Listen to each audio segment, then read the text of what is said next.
এই টেডিটা যদি তুমি নাও তাহলে হব আমি অনেক খুশি, আর যদি না নাও তাহলে দেবো এক ঘুষি। বাবা বাবা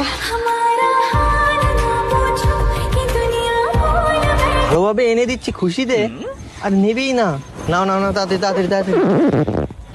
জোর করে দিয়ে দেবো কোলে কিন্তু, আর নাহলে আমি উঠে পড়বো কোলে।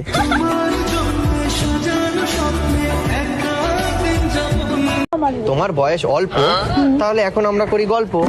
তারপরে তোমার যখন বয়স হবে অনেক বেশি, তখন আমরা কাছাকাছি ঘেঁষি। মুখে মিষ্টি হাসি দেখতে চমৎকার। এখন দূরেই থাকবো। কি আমি কি খারাপ কিছু বলেছি? তাহলে বয়স অল্পতে গল্প করাই ঠিক আছে, যখন বেশি হবে তখন ঘষাঘষি ঠিক আছে, কোনো ব্যাপার না। তখন সেটা ফ্যামিলির থেকে মানবে যে না, ছেলে মেয়ে বড় হয়েছে, এখন এটা মেনে নেওয়ার কোনো ব্যাপার না। আরে ততদিনে তুমি এরকম সুন্দরী আরো অনেক আমার তো চোখ অন্যদিকে আর যাচ্ছেই না।